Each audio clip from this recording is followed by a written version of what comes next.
ஏன்னா இந்த திட்டத்துக்கு பின்னால் இருக்கிற மகத்துவத்தை பெண்கள் உணர்வதற்காக. அப்பொழுதெல்லாம் நகரமன்ற தலைவர்களுக்கு நிறைய அதிகாரங்கள் நம்முடைய ஜனகராஜுக்கெல்லாம் தெரியும். இப்பெல்லாம் டிமாண்ட் நோட்டீஸ் கம்ப்யூட்டர்ஸ் போட்டு எழுதுறாங்க. அப்போல்லாம் கம்ப்யூட்டர்லாம் கிடையாது, முனிசிபாலிட்டி மேனுவலாக கையில் தான் எழுதும் டிமாண்ட் நோட்டீஸ். ஒரு புத்தகம் எழுதினா 15 ரூபா. அந்த புத்தகம் எழுதுகிற ஆளை வைக்கிறது சேர்மன் கமிஷன் தான் வச்சிருந்தான்.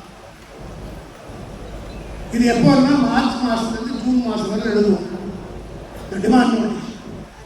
இப்போ டெம்பரரி ஆளை வைப்பது யார் வேணா வச்சுக்கலாம். ஒரு புக்கு எழுதுனா 15 ரூபா. ஒரு பெண் என்னுடைய ஆலந்தூர் காய்கறி மார்க்கெட்டில் காய்கறி கூறு போட்டு இருக்கிற ஒரு விதவை. அந்த விதவைக்கு ஒரே மகன் போலியோவில் அடிப்பட்டு ஒரு கால் ஊனம். +2 ரிசல்ட் வருது. உரிமையோடு அந்த பெண்ணின் இடத்துல வந்து கேட்டது, என் பையன் பாஸ் பண்ணிட்டான், இந்த 15 ரூபா ஒரு புக்கு எழுத கொடுக்குறாங்க, அந்த வேலையை கொடுத்தனா ஒரு மாதத்துக்கு 400-500 ரூபா வரணும்னு சொல்கிறாங்க, நீயே போட்டு கொடுக்கலாமா அப்படின்னு அந்த அம்மா சொல்லிச்சு. உடனே அந்த மார்க் ஷீட்டை காமிச்சு 1200 மார்க்குக்கு 1119 மார்க் வாங்கிடும். இந்த டியூஷனுக்கு போல அரசாங்க பள்ளியில் படித்து +2 தேர்வு விட்டு வச்சிருக்காங்க. அவனை கொண்டு போய் இந்த வேலையில் அமைக்கணும் போது நான் கேட்டேன், அந்த மாதிரி என்னம்மா இவ்வளோ மார்க் வாங்கியிருக்கிறான், இவனை போய் எங்கிட்ட வேலைக்கு கேட்குறீங்க, நான் காலேஜ் படிக்க வைக்கணும், யாருக்கிட்ட பணம் இருக்குது, ஏதோ கவர்மெண்ட் ஸ்கூலில் படித்தா சுவர் போட்டாங்க படிக்க வச்சுட்டேன். ஒரு நாளைக்கு 10-20 வந்து 1020 சுவர் போட்டு படிக்க வைக்கிறது என்று சொன்னவுடன் அப்போ கவுன்சிலில் சேர்மன் எங்கள் ரூமில் ஒரு 10-15 பேர் இருந்தாங்க. அனைத்து கட்சி கவுன்சிலர் இருந்தான். அப்போல்லாம் 50 ரூபா ஒரு மாதத்துக்கு சிட்டிங் ஃபீஸ் கொடுப்பாங்க கவுன்சிலர். உடனே அன்றைக்கி தான் கவுன்சில் நடந்து முடிஞ்சது. அப்புறம் வந்து கொடுத்தது. அன்றைக்கி இருந்து நாங்கள் ஒரு 32 பேர் கவுன்சிலர். அதில் ஒரு 20 பேர்கிட்ட இருந்து 500 ரூபா 50 ரூபா 50 ரூபா வசூல் பண்ணி ஒரு 1000 ரூபாய் வசூல் ஆச்சு. அப்போது அண்ணா யூனிவர்சிட்டியில் ஃபஸ்ட் டேர்ம் ஃபீஸ் வந்து ஃபஸ்ட்டு செமஸ்டருக்கு 800 ரூபா தான் ஃபீஸ். நாங்கள் உடனே முடிவு பண்ணி அப்ளிகேஷன் போடு, சீட்டு கிடச்சிட்டுனா முதல் ஃபீஸை கட்டிடுவோம், அதுக்கப்புறம் ஸ்காலர்ஷிப் வாங்கி இந்த பொண்ணை பையனை படிக்க வச்சிடலாம் என்ற எண்ணத்தோடு போட்டோம். அப்ளிகேஷன் போட்டால் சீட்டு கிடச்சிது. அதோடு நாங்கள் பார்த்துட்டோம். காலேஜில் இருக்கிற பேராசிரியர்கள் ஒன்று சேர்ந்து அவர் படிக்கிறத பார்த்து அவர் ஊக்கம் கொடுக்குற வகையில் ஸ்காலர்ஷிப் கொடுத்து அவர் படித்து அமெரிக்காவுக்கு போய் 2 லட்சம் ரூபா சம்பளம் வாங்கணும். 2 லட்சம் ரூபாய் சம்பளம் வாங்கின பிறகு அவனுக்கு திருமணம் நிச்சயிக்கிறாங்க. அதாவது அவங்க அம்மா காய்கறி ரோடு இருக்கும்போது யாரும் அவங்களுக்கு எட்டி கூட பார்க்கல. 2 லட்சம் ரூபாய் சம்பளம் ஃபுல்லாக வாங்கணுன்னு நீ நான் போட்டுக்கொண்டு மாப்பிள்ளை பொண்ணு கொடுக்க வந்தாங்க. திருமணம் நிச்சயிக்கப்படுகிறது. பத்திரிகை அடித்து அவங்கள்ட்ட கொண்டு போகிறாங்க. அவங்கள்ட்ட கொடுத்த உடனே என்ன சொன்னாங்க தெரியுமா, அவங்க அம்மா கூப்பிட்டு, நான் உட்காந்து கீழே உட்காந்து தாலி கட்ட முடியாது, சேர் போட்டு தான் கல்யாணம் பண்ணுறான்னு காரணம் இந்த சேர்மன் அவர் வந்து தாலி எடுத்து கொடுத்தாதான் நான் கட்டுவேன். காரணம் இந்த இடத்துக்கு நான் வரதுக்கு காரணம் நானே மறந்துட்டேன்.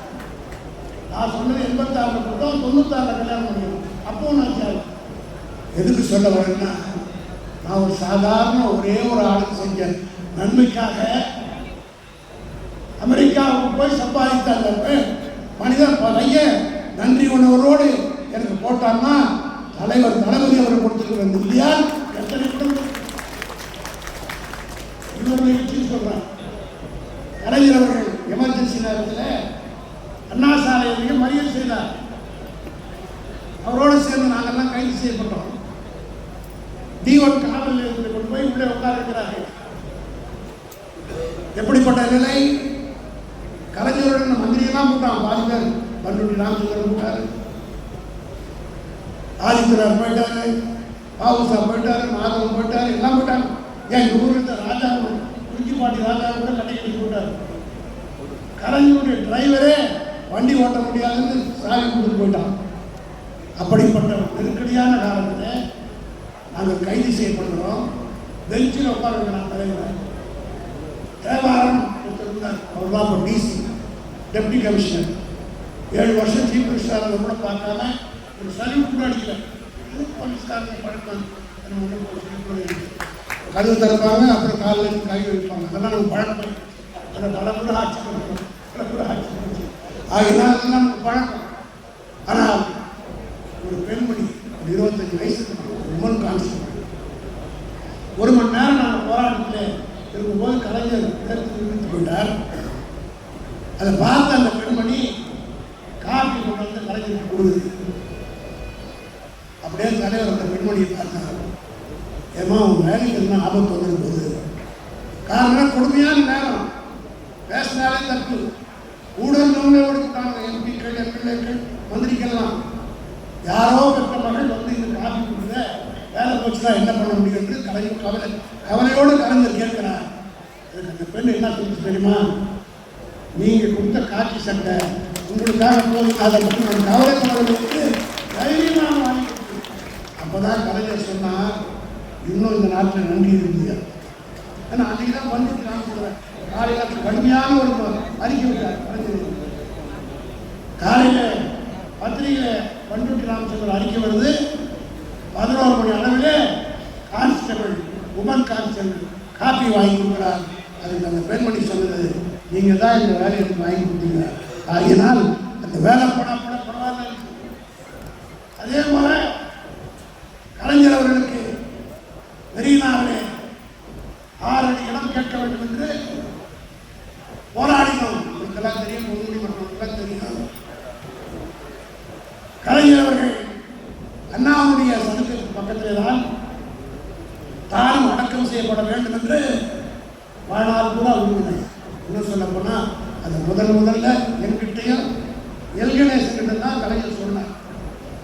ஒரு நாள் வேலைக்கிழமையும் செவ்வாய்க்கிழமை நிலவில்லை, அண்ணா சாலை வழியாக, அண்ணா சதுக்கு வழியாக சென்ட்ரல் ஜெயிலுக்கு போயிட்டு இருக்கும்போது ஒவ்வொரு முறையும் கலைஞர் வந்து அண்ணா சதுக்கத்துக்கு வரும்போது கையெழுத்து கொடுக்குவார். திடீர்னு ஒரு நாள் கலைஞர் திருக்கைகளை பார்த்து, இந்த இடத்துல ஏன் தெரியுமா அண்ணா அடக்கம் தெரியுமா? தெரியாதுன்னு எல்கணேசன் கேட்டார். அவரும் தெரியாதுன்னு சொன்னார். அப்பொழுது அண்ணா கலைஞர் சொன்னார், அப்போல்லாம் சென்னையில் எங்களுக்கு இருக்கிறோம், யாருக்கும் வீடு கிடையாது, அண்ணாக்கே வீடு கிடையாது, பெரிய ஹோட்டல் கிடையாது, ஹோட்டலில் நடத்துறதுக்கு வசதி கிடையாது. ஆகவே அண்ணா என்ன பண்ணுவாராம், இரவு 10 மணிக்கு மேல் கட்சியுடைய முக்கிய தலைவர்கள் பீச்சுக்கு வர சொல்லுவாங்க. கடற்கரை நாவலரை, கலைஞரை, பேராசிரியரை, எம்பி நடராஜனை, சிபி சிற்றரசை, எழுபி ஆசிரியர்களை, இப்படி கழகத்தினுடைய மூத்தவனுடைய சத்தியவாணியத்தை தவிர, காரணம் அந்த அம்மா பெண் என்ற காரணத்தினால் 10 மணிக்கு மேல் வருவது அவருக்கு ஏதுவாக இருக்காது. மற்ற தலைவர்கள் விவாதிப்பாங்க. அதுபோல் பல முக்கிய முடிவுகளை அந்த கலைஞரை வந்து அண்ணா எடுத்தாங்க.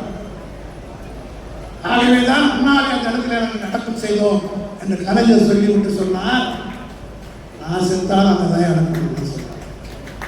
உடனே நான் திருப்பி கேட்டேன். அப்போ சொல்லும் போது அவர் வயசு 52. என்னென்ன அவருக்கு கைதாகிவிட்டது, ஏன் இப்படி எல்லாம் பேசுகிறீர்கள்? அதற்கும் நகைச்சுவையோடு கலைஞர் சொன்னார், நெருப்பு சொன்னாலே நாக்கு சொல்லுமா சொல்லி வைக்கிறேன்னு சொன்னார். அதே போல கலைஞர் மறைந்த நேரத்தில் நம்முடைய தளபதி அவர்களும் அவருடைய குடும்பத்தாரும் நாசக்காரன் எடப்பாடி வீட்டுக்கு போய் அல்பைக்கு வாழ்வு வந்தால் அந்த ராத்திரை குடைப்பாட்டி சொல்வார்களே, நாயை குளிப்பாட்டி நடுவுக்கு வைத்தால் நாளை கல்விக்குரிய ஏதோ சாப்பிட்டு சொல்வாங்க. அதுபோல முதலமைச்சர் நாற்காலியிலே துரதிருஷ்டமாக உட்கார்ந்து எடப்பாடி வீட்டுக்கு தளபதி கௌரவம் பார்க்காமல் அவருடைய குடும்பத்தார் போய் கேட்டபோது இடம் கொடுக்க முடியாது என்று மறுத்தவர். தலைவருக்கு இடம் கொடுக்க முடியாது என்று மறுத்ததுனால ஒரு கட்சி 4 கோடி ரோடு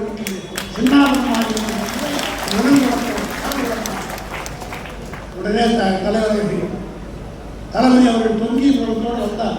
இருக்காங்க, நான் தான் கேட்டேன் என்ன ஆச்சு, முடியாது என்று சொன்னவுடன் நானும் விரிசனங்களும் என்ன இருக்கோம் உடனடியாக தலைவர்கிட்ட சொன்னோம், நீதிமன்றத்துக்கு செல்கிறோம்.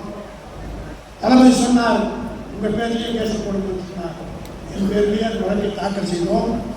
நீதிமன்றத்தினுடைய நீதிபதி வீட்டுக்கு சொல்லுகிறோம். எல்லா வேலையாக அந்த நீதிபதி ஒரு பிற்படுத்தப்பட்ட சமுதாயத்திற்கு நான் போக சொல்ல உடனே 10 மணி 10:30 மணி ராத்திரி உட்கார்ந்து கொண்டு எங்கள் மதத்தை பார்த்து கொண்டு நான் இப்பொழுதே அந்த வழக்கை விசாரிக்கிறேன். ஆனால் சென்னை உயர்நீதிமன்றத்துக்கு போய் நம்பர் பண்ணிடுவாங்க. வக்கீல்கள்லாம் தெரியும், எந்த வழக்கை நீதிபதி விசாரித்தாலும் நம்பர் ஆகிடும், நம்பர் பண்ணிக்குவாங்க என்று அனுப்புகிறார். உடனடியாக நாங்கள் ஓடோடி போகிறோம். மண்ணடியிலே ஒரு ஹைகோர்ட் கிளார்க், லேடி கிளார்க், இந்த மாதிரி வீட்டுக்கு அந்த நம்பர் கொடுக்கணும். 10:45 மணி இருக்கிற வீட்டுக்கு போய் கதவை தட்டும் போது அந்த பெண்மணி நைட்டில் இருக்காங்க. உடனடியாக நான் கேட்டவுடன் ஸ்கூட்டி எடுத்துக்கொண்டு நேரடியாக வந்து ஹைகோர்ட்டில் எழுதி நம்பர் கொடுத்துட்டு அப்பொழுது கையில் இருந்த ஸ்டாம்பை அந்த மாதிரி போட்டுவிட்டாங்க. அப்பொழுது நான் தான் தேங்க்ஸ் நன்றிமா ரொம்ப நன்றி சொன்னேன். அப்போ அந்த அம்மா என்ன சொல்லிச்சுன்னா, இந்த நாற்காலியில் நான் உட்கார்ந்து இருக்கிறதுக்கே காரணம் அவருக்கு என்னப்போ நன்றி சொல்லி என்னை இழிவுபடுத்தாதீர்கள் என்று சொன்னதும் ஒரு பெருந்தான். இதையெல்லாம் நம்முடைய ஒப்பற்ற தலைவர் தளபதி அவர்கள் எல்லா திட்டங்களையும் பெண்களுக்கே அறிவிக்கிறார். ஆம்பளைக்கு கொடுத்தா கூட ஒரு வேற இடத்துல போய் கொடுக்கணும். அதுவும் சாயந்தரம் 5 மணிக்கு மேலே கொடுத்தா வேற மாதிரியாக போகும். ஆனால் பெண்களிடத்திலே கொடுத்தால் இந்த நாடு முன்னேறுவதற்கான எண்ணத்து இன்னைக்கு அதனுடைய விளைவு என்ன தெரியுமா? தமிழ்நாட்டிலே பயன்பெறுகிற அத்தனை பெண்களும் வெளிப்படையாகவே நான் சொல்கிறேன். நான் எம்ஜிஆர் இருந்தோம். எம்ஜிஆர் கட்சியில் இல்லை. எம்ஜிஆர் கட்சியில் இருக்கும்போது நான் அவர் எம்எல்ஏ இருக்கும்போது அவர் கூட சென்று அவரோட பிரச்சாரத்துக்கு போயிருக்கிறேன். அவருக்கு முன்னெடுப்படுகிற அன்று காலையிலே பிரச்சாரத்துக்கு போய் 12 மணி வரலாம் அவரோட தான் இருந்தோம். தலைவரோட கலைஞரோட பிரச்சாரத்துக்கு போயிருந்தேன். ஆனால் இன்றைக்கு தளபதி அவர்கள் கூடுதலை பார்க்கிற போது எம்ஜிஆருக்கு எப்படி பெண்கள் கூடினார்களோ அதை போல கூட்டம் தமிழ்நாட்டிலே தளபதிக்கு மட்டும்தான் கூடுது. காரணம் என்னவென்று கேட்டால் நன்றி உணர்வோடு இருக்கிறார். கணக்கு கருத்து கணக்கு கொடுத்திருக்கிறார். தமிழ்நாட்டிலே 40 இடங்களிலும் திமுக தான் வெற்றி பெறும். கொஞ்சம் இப்படி அப்படி ஓரக்கண்ணில் பார்த்து வரலாம் கூட முக்கியம் நினைக்கிறான். சில பேர் காங்கிரஸ் அது மாதிரி சொல்றோம். சில பேர் வேணானே ஒதுக்கி போயிடலாம் பார்த்தோம்னா இந்த கருத்து கணிப்பு பார்த்தோம்னா எப்படியா சீட்டு வாங்கணும்னு பேசுகிறாங்க. அதுக்கு என்ன காரணம்? தமிழ்நாட்டிலே 40க்கு 40 திராவிட முன்னேற்ற கழகம் தளபதி யாரை சொல்றாரோ அவங்க. அதே போல இந்திய அளவில் நீங்கள் எடுத்துக்கொள்வீங்கன்னா பொய்யான செய்தி சொல்றாரு. மோடி வந்துடுவார். மொத்தம் 543 சீட்டு. சராசரி பேப்பர் கணக்கு வச்சு பாருங்க, எப்படி அவர் சீட் செய்ய முடியும்? கேரளாவில் ஒன்று கிடையாது, தமிழ்நாட்டில் ஒன்றும் செய்ய முடியாது, ஆந்திராவில் ஒன்றும் செய்ய முடியாது, வெஸ்ட் பெங்காலில் ஒன்றும் செய்ய முடியாது, பஞ்சாபில் ஒன்று கூட ஜெயிக்க முடியாது, டெல்லியில் ஒன்று கூட ஜெயிக்க முடியாது, உத்தரப்பிரதேசத்தில் அகிலேஷ் யாதவ் அவர் அமைச்சருக்கு கூட்டணிப்படி போன முறை 4 சீட் தான் நம்ம அணிக்கு இருந்தது. இப்போ 80 சீட்டில் 73 சீட்டு அகிலேஷ் யாதவ் கருத்து சொல்றான். ஒரே ஒரு கணக்கு சொல்றாங்க, அவன் ஜெயிக்கிறதா இருந்தால் எதுக்காக ஆள பிடிக்கிறான்? ஏன் பிடிக்கிறாரு? எதுக்காக ஆள பிடிக்கிறாரு? உள்ள பிடிக்கிற மாதிரி ஒரு கட்சியிலிருந்து ஆள பிடிக்கிறாரு. அதில் இந்த காங்கிரஸ்காரங்க இவ்வளோ நாள் திடீர்னு மாறான். கமல்நாத் அவன் தான் இந்த சனாதானத்தை பற்றி பெருசாக பேசினான். இந்த சனாதானத்தை பற்றி உதயநிதி பேசுறதுனால எங்களுக்கெல்லாம் ஓட்டு குறைஞ்சிடும் அப்படின்னு சொல்லி பேசினார். அவன் தான் முதல்ல பேசுறார். ஒரு ராஜ்யசபா இருக்கிறார். அதே போல காலையில் இருக்கிறான், சாயந்தரம் போகிறான். இதுக்கெல்லாம் என்ன காரணம்? ஏறத்தாழ 411 எம்எல்ஏக்களை இந்த 10 வருட ஆட்சி காலத்திலே மோடிக்கு விலைக்கு வாங்கியிருக்கிறார். You are running this government with purchased politicians. விலைக்கு வாங்கப்பட்ட அரசியல்வாதியை வைத்துக் கொண்டு மோடி ஆட்சி நடத்திருக்கிறார். நாள் நிலைக்காது. தோற்கப்போவது உறுதியாகிவிட்டது. ஒன்றை மட்டும் நான் சொல்கிறேன். தளபதி மு.க. ஸ்டாலின் அவர்கள் அவருடைய பிறந்தநாள் விழாவிலே முதலில் அவர் அறிவித்தது இந்தியா கூட்டணி மகத்தான கூட்டணியில் அமைந்திருக்கிறது. இந்த கூட்டணி மிகப்பெரிய வெற்றியை பெறப்போவது உறுதியாகிவிட்டது. அது உங்க கையில் தான் இருக்கு. இங்கே சிகாமணி கௌதம் சிகாமணி சொன்னதை போல இங்கே வந்திருக்கிற ஒவ்வொரு பிஎல்ஏ2வும் பிஎல்சியும் நீங்க தான் இந்த கட்சியுடைய காவல் தெய்வங்கள். அதெல்லாம் கலச மாதிரி இயக்கத்தில் எங்களை உட்கார வைக்கிறது நீங்க தான். இந்தியாவுடைய ஆட்சி மாற்றத்தை ஏற்படுத்த வேண்டுமானால் இன்று முதல் இன்னும் 60 நாள் தான் இருக்கும். நான் தேதியை நானே அறிவிச்சுட்டு போறேன். ஏப்ரல் 16 தான் தமிழ்நாட்டுக்கு தேர்தல். யாரா சொல்லலாம் ஒரு வேண்டப்பட்டவங்க எனக்கு சொல்லலாம். அவங்க விசாரிச்சு ஆக இன்னும் இந்த 60 நாட்களுக்குள் தயாராகுங்கள். இந்த மாவட்டத்துடைய பெருமையை காப்பாற்றுங்கள். தளபதியுடைய கருத்தை வலுப்படுத்துங்கள் என்று கேட்டு விடைபெறுகிறேன்.